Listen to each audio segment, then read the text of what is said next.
গৃহিণীদের জন্য স্পেশাল দিন বলে কোনো কথা নেই, প্রত্যেকটা দিনই স্পেশাল, তাই না? স্পেশাল স্পেশাল রান্নাবান্না করা, এক একদিন এক এক ধরনের রান্নাবান্না করা, বড় খুশি সবাই খুশি, তাই না?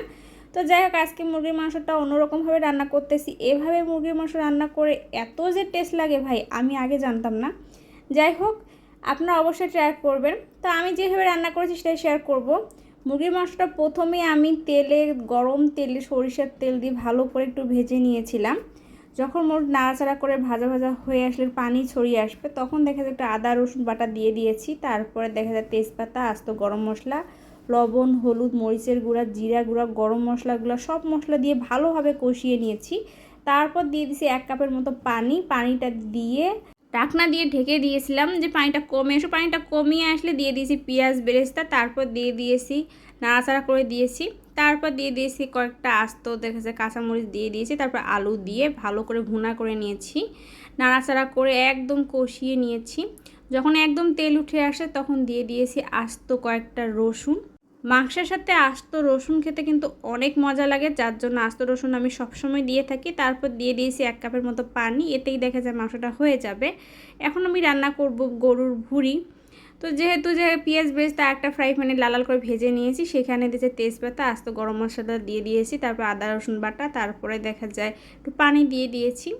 তারপর সব মশলা আস্তে আস্তে দিয়ে দিব, লবণ, হলুদ, মরিচের গুঁড়া, জিরা গুঁড়া, গরম মশলা গুঁড়া, সব মশলা দেওয়া হয়ে গেলে তারপর একটু পানি দিয়ে দিয়েছি, একটু কষানো হয়ে যাক মশলাটা ভালোভাবে। যখন একটু কষানো হয়ে যাবে তারপর দিয়ে দিয়েছি আস্ত কয়েকটা কাঁচামরিচ, তারপর দিয়েছি ভুঁড়িগুলা। এখন ভুঁড়িগুলা ভালো পানি দিয়ে দিয়েছি, ভালো করে সিদ্ধ করে নিয়েছি।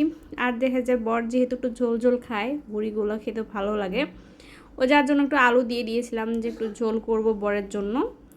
তারপর আমি এগুলো দেখে যায় আর একটু পানি দিয়ে নাড়াচাড়া করে ঢাকনা দিয়ে ঢেকে দিয়েছিলাম, যে এটাই দেখে যায় ভুঁড়িটা রান্না হয়ে যাবে। আর আমার যেহেতু দেখা যায় একটু ভুঁড়ি ভাজা পছন্দ রান্নার থেকে, সেজন্য আমি আলাদা করে কয়েকটা ভুঁড়ি দেখে কিছুটা ভুঁড়ি রান্না করব। এদিকে দেখুন আমার মুরগির মাংস ভুঁড়ি রান্না প্রায় শেষ। এখন আমি আমার জন্য আলাদা করে ভুঁড়িটা রান্না করব। রান্না করা ভুঁড়িটা আমি ভাজি করে নেব। আর বরের জন্য দেখা যায় ভুঁড়ি ভুনা, আমার জন্য ভুঁড়ি ভাজি, আর ছেলে মেয়েদের জন্য দেখে যে মুরগির মাংস।